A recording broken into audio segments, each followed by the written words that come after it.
কাছাড়ের পয়লাপুলে অবস্থিত জওহর নবোদয় বিদ্যালয়ের হোস্টেলে নবম শ্রেণীর এক পড়ুয়ার অস্বাভাবিক মৃত্যুর ঘটনায় সামনে এসেছে নতুন মোড়। পরিবারের দাবি, সহপাঠীদের দ্বারা অপমান এবং মানসিক চাপে পড়ে চরম সিদ্ধান্ত নিয়েছে ওই কিশোর। ময়না তদন্তের সময় উদ্ধার হওয়া একটি নোটে 3 সহপাঠীর নাম উল্লেখ রয়েছে বলেও দাবি পরিবারের। কাছাড়ের লক্ষ্মীপুর বিধানসভার পয়লাপুলে জওহর নবোদয় বিদ্যালয়ের হোস্টেলের বাথরুম থেকে উদ্ধার করা হয় 15 বছর বয়সী ছাত্র অরিন্দম দাসের মরদেহ। জানা গেছে, অরিন্দমের বাড়ি চেংকুড়ির কুকুবাড়ি এলাকায় এবং সে বিদ্যালয়ের নবম শ্রেণীতে ছাত্র ছিল। প্রথম দিকে ঘটনাটি রহস্যজনক মৃত্যু হিসেবেই ধরা হলেও ময়নাতদন্তের সময় চিকিৎসকরা অরিন্দমের পকেট থেকে একটি নোট উদ্ধার করে, আর সেই নোটই এখন গোটা ঘটনার মোড় ঘুরিয়ে দিয়েছে। মৃত ছাত্রের পরিবারের দাবি, সেই নোটে 3 জন ছাত্রের নাম উল্লেখ রয়েছে। পরিবারের অভিযোগ, দীর্ঘদিন ধরে সহপাঠীদের কাছ থেকে মানসিক চাপের মধ্যে ছিল অরিন্দম, এমনকি তাকে চুরির অভিযোগও অপমান করা হয়েছিল বলে দাবি পরিবারের। রাতের বেলায় বিভিন্নভাবে হয়রানির অভিযোগও তুলেছেন তারা। এছাড়াও কিছু সিনিয়র ছাত্র জুনিয়রদের নিয়ে সেখানে নেশাজাতীয় সামগ্রী আনানোর জন্য চাপ সৃষ্টি করত বলেও অভিযোগ উঠেছে। যদিও এই অভিযোগগুলোর সত্যতা তদন্তের মাধ্যমে স্পষ্ট হবে বলে মনে করা হচ্ছে।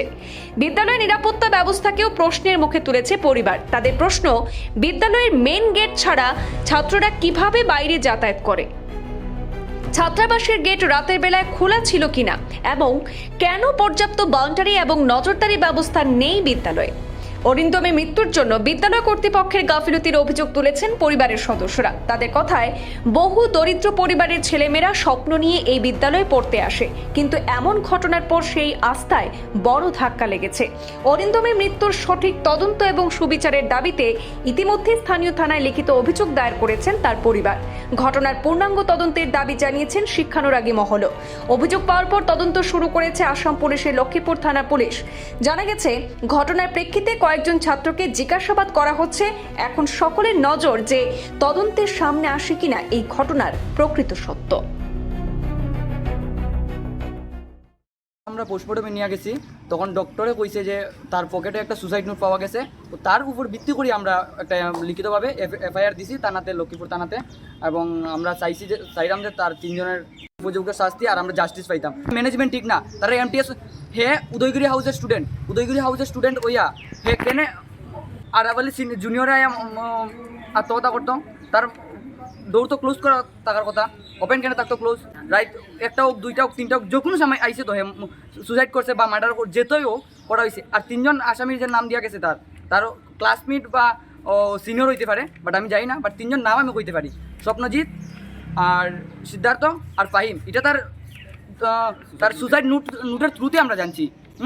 তো সুসাইড নোটের থ্রুতে আমরা জানছি যে 3 জন আসামি। এটা কীরকম ম্যানেজমেন্ট যে সিনিয়ররা ফোর্স করে জুনিয়ররা যে আমার লাগি বিয়ার নিয়ে, আমার লাগি সিগারেট নিয়ে, আমার লাগি তাবাকো নিয়ে, আমার লাগি গুটকা নিয়ে বাইরে থেকে। আর এটা কীরকম ম্যানেজমেন্ট যে তারা কোন দিকে বাড়ি যেতে পারে উইদাউট গেট, মেন গেট ছাড়া তারা কোন দিকে একটা রাস্তা আছে। তো ম্যানেজমেন্ট এটা দেখা দরকার যে রাস্তা থাকতো কেন, অতটা স্টুডেন্ট তো বাউন্ডারি ঠিকভাবে থাকতো। হ্যাঁ, অতটা স্টুডেন্ট বাউন্ডারি ঠিকভাবে থাকতো, ম্যানেজমেন্ট ঠিকভাবে থাকতো। সিনিয়ররা তো টর্চার করে, সিনিয়ররা বাড়ি যায় লইয়া, সিনিয়ররা ইন্সপায়ার করে যে বাইরেও বিয়ার খা, সিগারেট খা, তাবাকো খা, গুটকা খা। এটা কিরকম কোন রাস্তা দিয়ে যায়, কোন দিকে যায়, এটা ম্যানেজমেন্টের দেখা দরকার। পুরো স্কুলটাই বাউন্ডারি ঠিক নাই, তো প্রিন্সিপালের তো দোষ থাকতেই পারে। আমরা যখন পোস্টমর্টম করে গেছি তারে পোস্টমর্টম করার জন্য, আমি আমার ছেলে মিলিয়া তারে পোস্টমর্টমের বেডে দিয়ে আইছি। যখন কাপড় চোপড় খুলতে গিয়ে তার পকেটে একটা সুসাইড নোট পাইছে। এই নোটের মাধ্যমে লেখা আছে, আমারে সুর বানাইছে, আমার রাত্রে অত্যাচার করছে, তাই আমি সহ্য করতে পারতাছি না।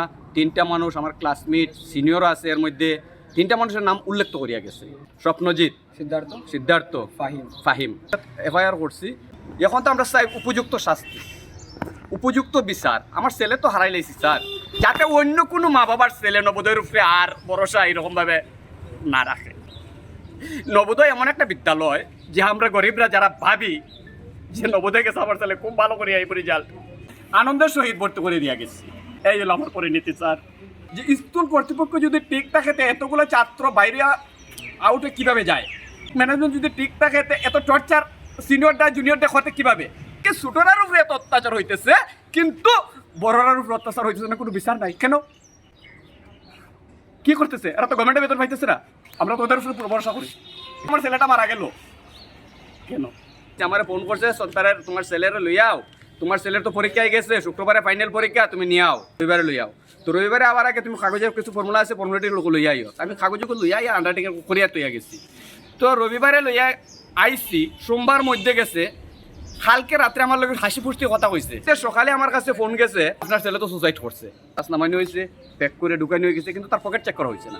পকেট চেক করা হয়েছে আপনার ইয়েতে পোস্টমর্টম করে লিখছে, 3 জনের নাম লিখছে, এদের যে উপদ্রব, এর যন্ত্রণা, তার সুর বানানো হয়েছে। এখন কিতা সুর বানাইছে এটাও জানি না।